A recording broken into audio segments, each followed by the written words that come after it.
Nongeye kubasuhuza bakunzi babaho TV, yambu mumeze mute? Nizere ko mumeze neza, amahoro y'Imana bane namwe munkurikira ahantu hose muherereye mu mpande enye z'isi, ndabakunda cyane nk'uko munkunda, Uwiteka nabishimire kandi abagirire neza. Nje kuguhanurira nkubwira ngo Imana ije kuguha umuhesha uguhesha ibyawe wanyazwe. Yo haleluya, Imana ije kuguha umuhesha uguhesha ibyawe wanyazwe. Ubwo nibwo buhanuzi nkuzaniye.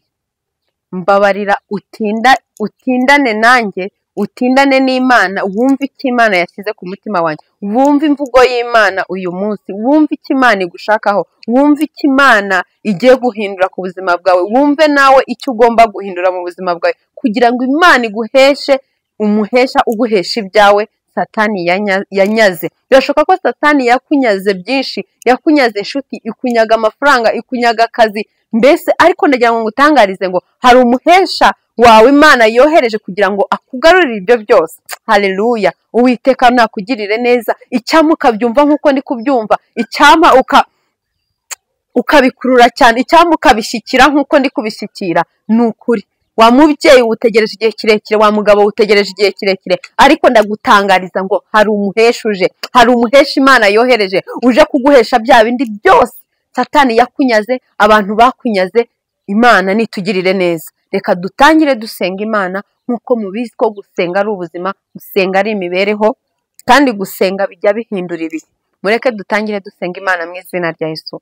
Mana, turagushimye, turaguhimbaje, tugushimiye ku bw'aka kanya keza uduhaye, tugushimiye ko twongeye kugaruka kuri Baho TV turi bazima, tutishwe n'ibyaha, tutishwe n'urubanza rwa Satani. Izina ryawe niryamamare. Ngaho njye ugiye kuvuga ngo ino uvugire muri njye, utegekere muri njye. Nkweretse cameraman ubane nawe, nkweretse abakurikiye Baho TV bose ubane naho aho baherereye, maze izina ryawe rishirwe hejuru. Urakoze kubanye natwe, tubigusabye tubyizeye none n'iteka ryose. Yesu Kristo urakoze, amen.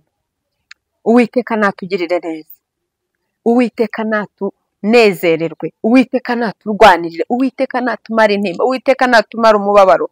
Ni ukuri Uwiteka nagaruke ku buzima bwacu, ku buzima bwanjye, ku buzima bwawe. Uwiteka yongere agere gute? Uwiteka yongere agaruke. Tugiye gusenga Imana, tugiye kuvuga ijambo ry'Imana. Nje kuguhanurira uyu munsi nkubwira ngo Uwiteka kugaruriye ibyawe byose byanyazwe, ibyo Satani yari yaratwaye, ibyo abantu batwaye byose Uwiteka aje kubigarura ku buzima bwawe. Byose Uwiteka yongeye gukoresha itegeko, yongeye kuvuga, yongeye guhindura. Haleluya. Nimba wizeye Imana, mbabarira ubwira Imana ngo haleluya, haleluya, haleluya, haleluya. Uwiteka nakwishimire, maze ubwire Imana ngo Mana, ndagushimye ko wongeye kunzanira umuhesha umpesha ibyanjye Satani yatwaye. Imana igiye kukuzanira umuhesha. Haleluya. Ni ukuri Imana ije kuguha umuhesha uguhesha ibyawe. Yo Imana nishimye. Ese ufite kwizera? Ese ibyo byiringiro uri kubyumva? Ese urumva muri wowe hari ibyiringiro bigiye guhindura bya bindi byose wabonaga ko bitahinduka?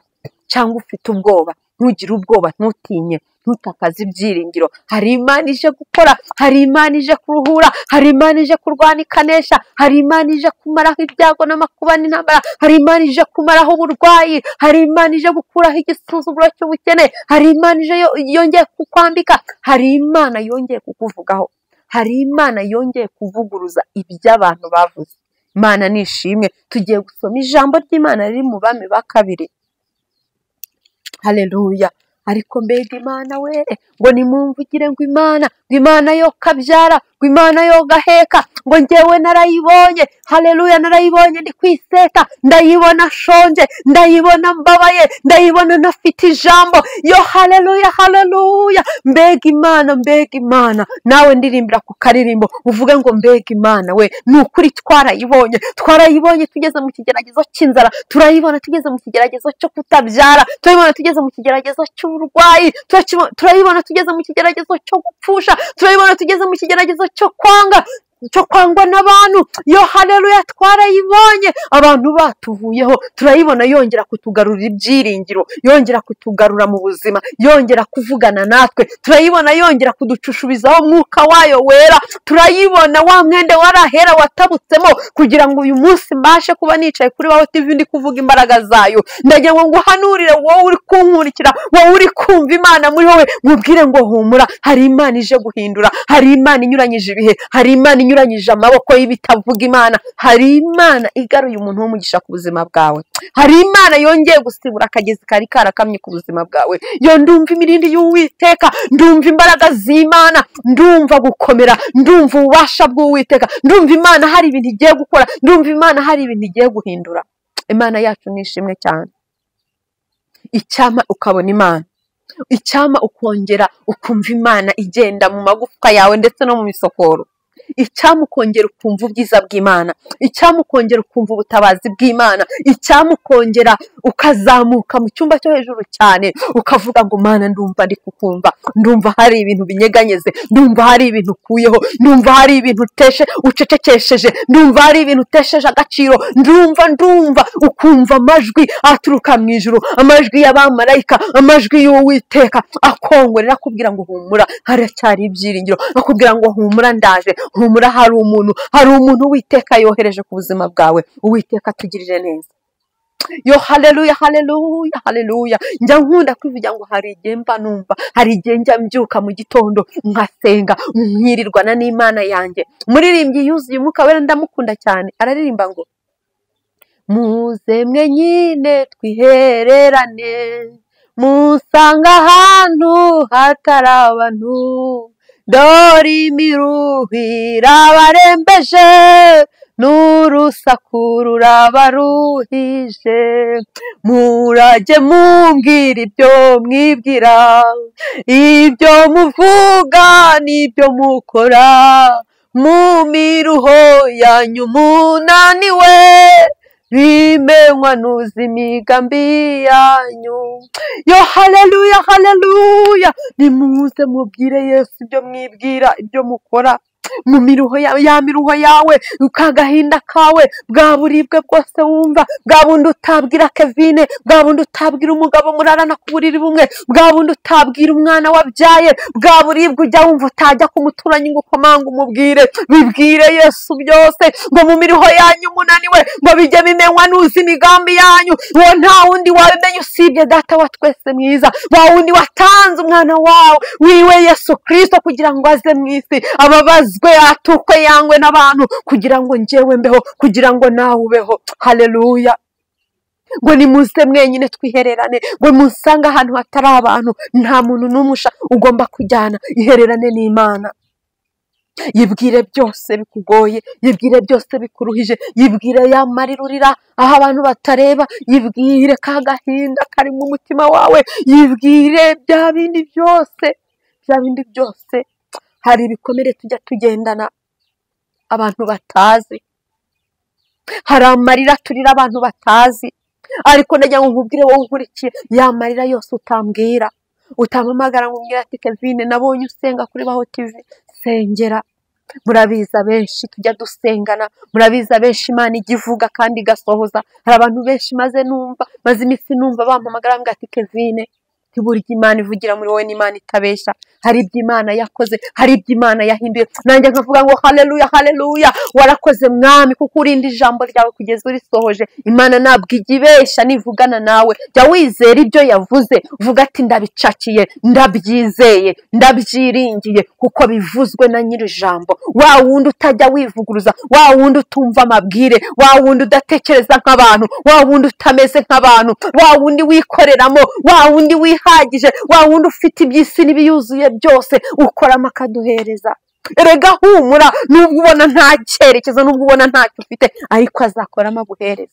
Haleluya. Yesu natugirire neza. Ngo nimuze mwenyine twihererane. Mana, bwira Imana ngo naje kwihererana nawe kuri Baho TV, bwira Imana ngo naje kwihererana nawe, bwira Imana ngo nje bucece cyane, bwira Imana ngo ndaje papa, ndaje kandi kuko ngwino wese, nta na kimwe usigaje.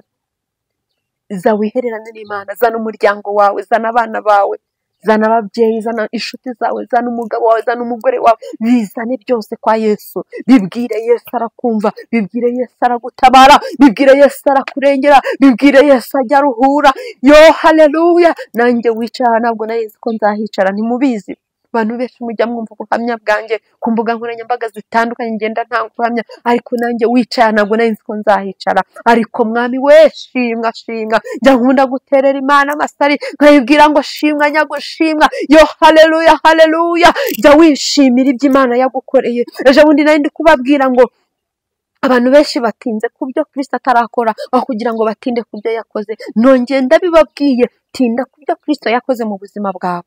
Biraguha ibyiringiro, biguha imbaraga, bigusunike kugira ngo wumve ko n'ibyo atarakora azabikora. Ariko nutinda kuri bya bindi, Mana nagusabye inzu ntayo wampaye, Mana nagusabye akazi ntako wampaye, maze imyaka 5 mu bushomeri, maze imyaka ingahe abana banjye biga muri leta, Mana nagusabye kuva mu bukode warabinyimye, nagusabye kungabura nkarya nkaga ntabyo wampaye. Mbese ibyo ngibyo, ayo maganya n'agahinda bizaza bibata umutima wawe.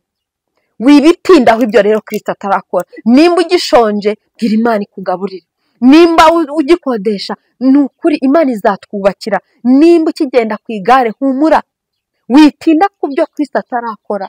Biratuma ucogora, ucika intege, unabire kubivemo, uhunge vuga ati Imana ndayiretse ndagiye. Kandi nugenda ni igihombo cyawe, ntabwo ari igihombo cyanjye. Tindana n'Imana, maze ahubwo ibuka bya bindi byose yakoze, bigutere gukomera, bigutere kuguhereza ibyiringiro n'imbaraga. Ariko ukuntu mba numva Imana niko muba muri kuyumva, ukuntu mba numva ubushobozi Imana ifite, ububasha Imana ifite, ubutwari Imana ifite. Ese nawe urayumva? Ese cyangwa ugendera mu kigare? Buriya nimba ukigendera mu kigare nta kintu wumva. Hari ukuntu wumva Imana muri kumwe, hari ukuntu wumva Imana iri gukora, hari ukuntu uba wumva Imana mugendana, hari ukuntu uryama ukumva wiseguye amaboko ya Kristo, hari ukuntu uba uri kurya kawunga n'ibishyimbo ukumva umeze nk'umuntu wicaranye na Kristo. Ntiwite kuri ako kawunga n'ibishyimbo, ariko ndagira ngo nkubwire ngo umuntu udafite Kristo niwe wamugaburira inyama n'amafiriti, ukamugaburira inkoko, akarya boyiro, akarya ibintu byose byiza, akarya byandashi, akarya mbese akarya amafi byose byiza. Adafite Kristo agendana umubabaro w'umutima. Ntabwo ntinya kubivuga, ntabwo wishimye, ndakurahiye. Ntabwo ushobora kwishima udatunze Kristo muri wowe.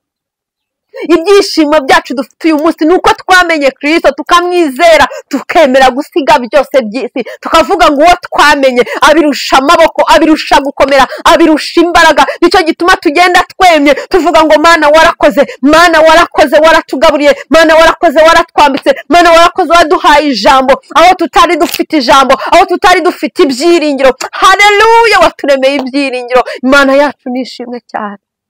Yo haleluya haleluya haleluya haleluya. Urunga mutajuru kwagira, ni wowe umeshaho umwanzi atagera. Abakwiringiye bose urabimana. Yo haleluya haleluya. Yesu Kristo nashimwe. Ni umwami atajya abura uko abigenza, habe ntabwo ajya abura uko abigenza. Iyo uri kumwe n'Imana ijya ikweranja mu bitagaragara, hahandi ubona nta nzira, hahandi ubona neza birangiye, ikweranja abantu bakabona ko ari Imana yabikoze. Icyo nkundira Imana, iyo uri kumwe nayo muragendana, ntabwo ijya igusiga. Iyo uri kumwe nayo ntukorwa n'isoni. Nje kukubwira Imana mubana ntukorwe n'isoni, kandi habura umunsi, habura isegonda, habura Mana we, yo haleluya, habura amasegonda ngo birangire abaganga batanga inkuru bavuga ati birarangiye. Iyo uri kumwe n'Imana, hari Imana igikora nyuma ya zeru, ngo na nyuma ya zeru irakora, ngo njyewe narayibonye kandi nawe warayibonye. Ni ukuri warayibonye, erega warayibonye. Imana itugirire neza. Buri Imana nkunda bari abana Vestina na Dorokasi, ndabakunda cyane, bazi kwandika indirimbo nziza. Yo haleluya, ngo uri umwami utajya ubura uko agira, ngo abakwiringiye bose urabimana. Haleluya haleluya. Oh Mana ushimwe, ngo uri hejuru y'amajuru w'amajuru we, wambaye icyubahiro no gukomera. Yo haleluya haleluya, Mana nishimwe, Imana yacu yambaye icyubahiro no gukomera. Reka dusoma ni ijambo ry'Imana riri mu Bami ba kabiri.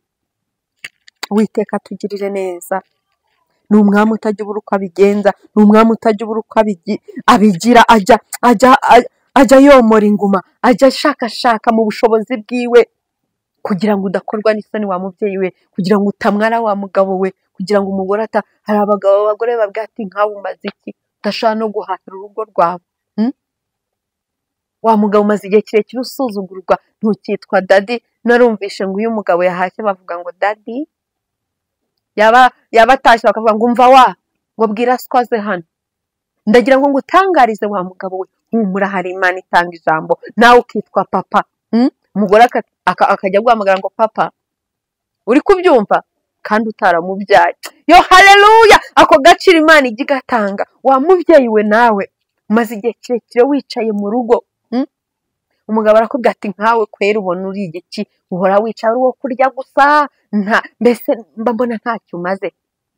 Nawe humura hari Imana ije gutanga akazi ikaguhindurira izina. Ayo magambo yose agashiraho. Wa mukobwa umaze igihe kirekire warasenze nta mugabo, utangiye kwiheba, wikiheba, hari Imana igitanga abagabo kandi b'umugisha. Wa musore umaze igihe kirekire usengera umugore w'umugisha, kabona kareba Kigali ukavuga ati abakobwa b'i Kigali bose babaye ibyomanzi. Ariko iyo watindanye n'Imana, hari Imana igikuzanira umukobwa w'umugisha. Yo haleluya, Imana yacu ijya inyuranya ibihe, ijya inyuranya amaboko yayo n'ay'abantu, ijya inyuranya imvugo yayo n'imvugo y'umwana w'umuntu, kuko imvugo y'Imana irarema, ariko umuntu aravuga bikarangiriraho. Ariko Imana iyo yavuze, haleluya, niwakira ubutabazi mu izina rya Yesu. Ndumva ibyiringiro, ndumva ubutabazi. Hari Imana ije kubarwanirira, hari Imana ije kubatabara, hari Imana ije gucecekesha amajwi yose mwumvaga, hari Imana ije gukuraho ibyo byose byari bikugoye. Haleluya, reka dusome ijambo ry'Imana. Ndumva mfashijwe, ndumva ndi mu mwuka, ndumva ndi mu kirere cyo gutegeka, ndumva ndi mu kirere cyo gutegeka, ndumva ashaka gutegeka ubwo burwayi bwawe ngo nibukire mu izina rya Yesu Kristo wa Nazareti. Ndumva ashaka gutegeka ubwo bushomeri ngo buve mu izina rya Yesu Kristo wa Nazareti. Wambabariye ukizera Imana ko Yesu atabara, ko Yesu aruhura, ko Yesu akiza. Ndumva ndi mu butware, mu mbaraga Imana yampaye, mu butware yampaye. Ndategeka ibyari biguhagurukiye ngo Kristo abyicaze mu izina rya Yesu Kristo wa Nazareti. Imana itugirire neza, Imana iturwanirire, Imana ituvuganire. Natangiye mbabwira ngo Imana ije izanye umuhesha wo kuguhesha ibyawe. Ibyo Satani yatwaye, iby'abantu batwaye, abantu baravuze ntaho uzagira, ntacyo uzimara, mbese amagambo yabaye menshi. Ariko hari Imana ije gukora. Abami ba kabiri umurongo ibice 8, duhere ku murongo wa mbere tugeze kuri 6. Haravuga ngo kandi Elisa yari yarabwiye wa mugore yazuraga umwana ati haguruka n'abo mu nzu yawe ugende usuhukire aho uzashoborera hose, kuko Uwiteka ategetse ko inzira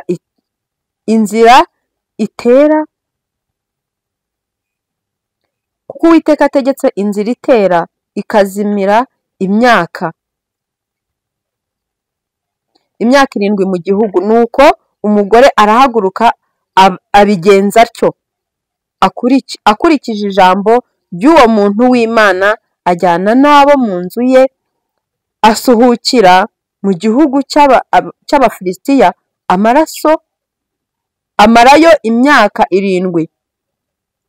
Amarayo imyaka 7. 3 aravuga ngo iyo myaka 7 ishize, uwo mugore arasuhukuruka ava mu gihugu cy'Abafilisitiya, araza atambira umwami kubw'urugo rwe n'igikingi cye.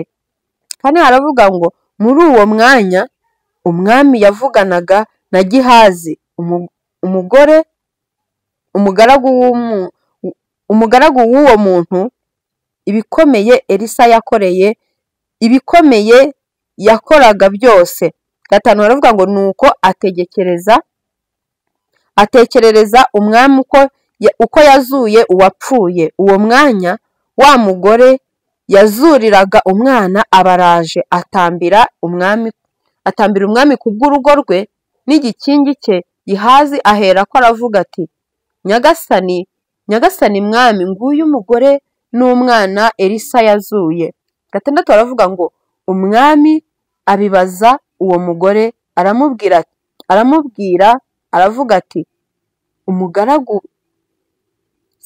dusubiremo 6. Umwami abibaza uwo mugore arabimubwira.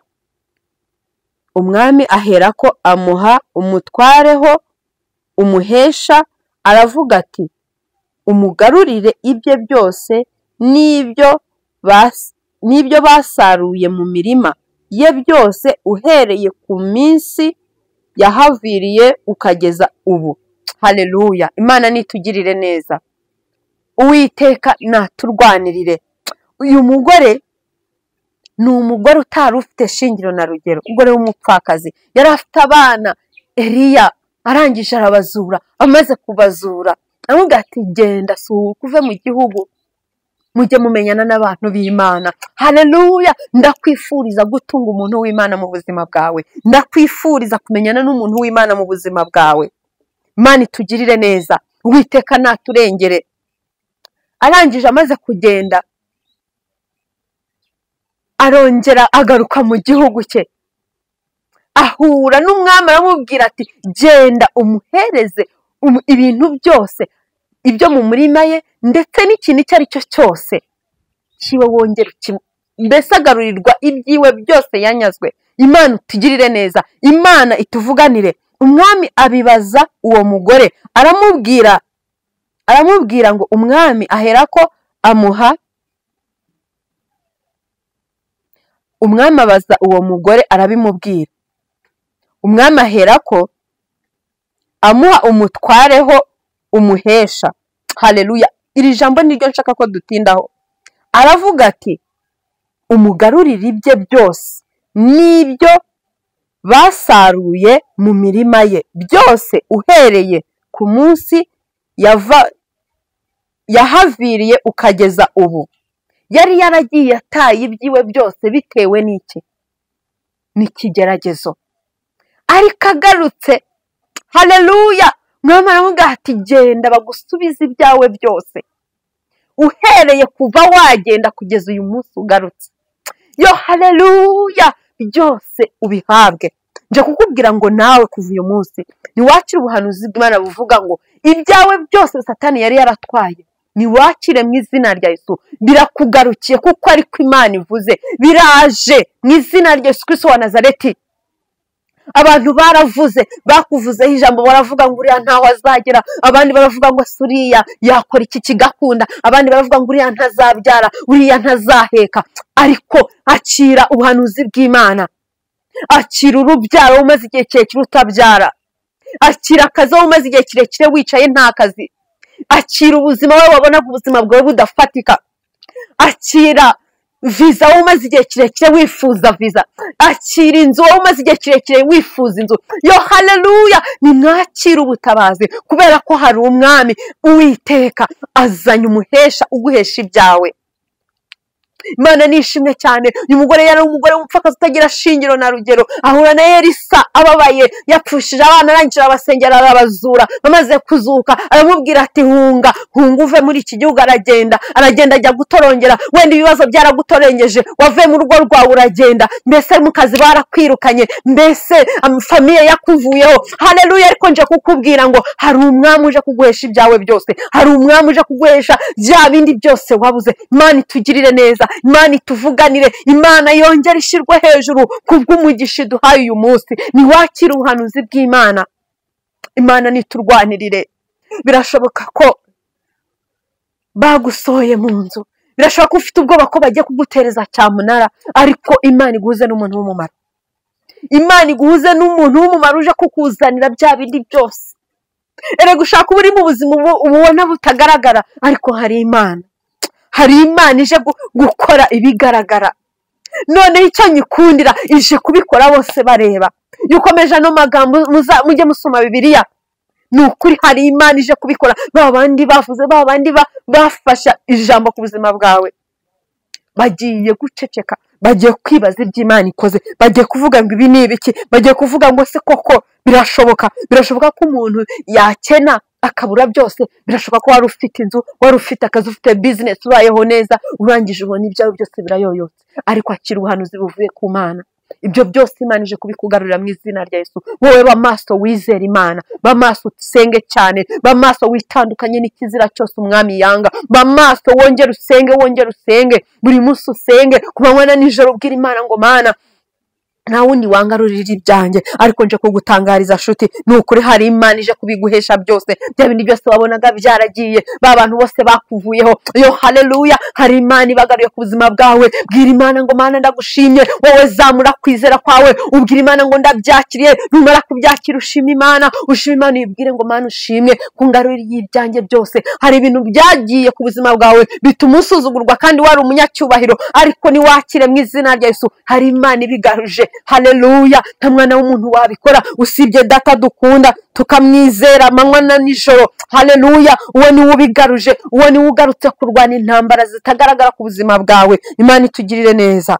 Haleluya, tugira neza, ugirire bose neza, maze usenge ucecetse, usenge bucece, ubwire Imana ngo Mana uracyari ya Mana. Numara gusenga bucece, Imana iraje. Ni ukuri ndagira ngo ngutangarize ngo iraje ntabwo itinze, iraje ntabwo icecetse, kandi wari umaze kubona nta kindi gisigaye gukorwa usibye guseba. Ntabwo waseba, hari Imana ije kuguhesha ibyawe, hari Imana ije kuguhesha ibyawe wa mubyeyi we, hari Imana ije kuguhesha ibyawe wa mugabo we. Humura, jya ukora neza, kuko ijambo ryarambwiye ngo uzi gukora neza ntabikore, uwo nguwo aba yanditsweho icyaha. Gukora neza nta kindi, bana neza na bose, ubasabira ubifuriza ibyiza. Ibyo bagukoreye ntubibiture, ahubwo ubwira Imana ngo Mana ni wowe nkeneye mu buzima bwawe, ni wowe niringiye.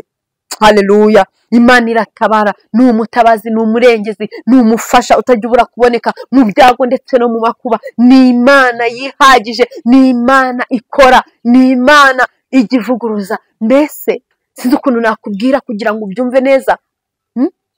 Nko kubona ukajya kubona ukabona hari abantu ubuzima bujya bucanga, akava mu mujyi wa Kigali akavuga ati Kigali irananiye, kwishyura inzu simba ishoboye, kwishyura abana simba ishoboye, ubuzima nyine bukanga, bwamara kwanga ukagenda. Ariko ndagira ngo ngutangarize, ibyo byose wabiciyemo uva mu buzima bwiza ujya mu bubi, ariko hari Imana ikugarurira ibyawe byose, yongeye kugusubiza ubuzima bwiza. Imana iguhaye gushima, Imana iguhaye kuyiramya no kuyihimbaza, Imana iguhaye ijambo, Imana iguhaye icyo kuvuga. Abantu bose nta wundi bavuga, ariko kanaka byagenze ute ko yari afite business akaba yirirwa yicaye mu rugo, ese kanaka byagenze ute ko yagendaga mu modoka akaba asigaye agenda ku igare, atuzi ko namubonye atega igare. Ceceka tuzi, hari Imana iri kubibona, hari Imana ivuze uyu munsi birarangiye, hari Imana, haleluya, hari Imana ibirangije, hari Imana ibikuyeho. Mana nishimwe, hari Imana ije kubiguhesha byose.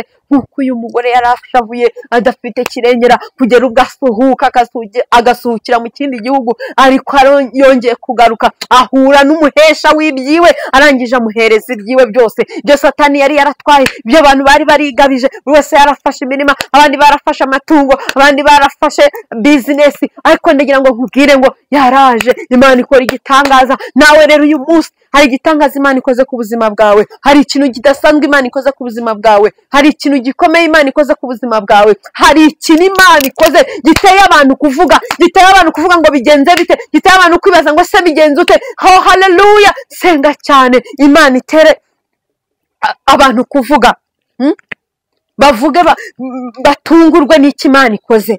Mbabarira usenga Imana, senga Imana cyane, uyitakire uyibwire byose, iherere usenge, yibwire byose bikugoye, ibikunanije, ibikunamuye, ibitumye urira amarira, byose bibwire Yesu.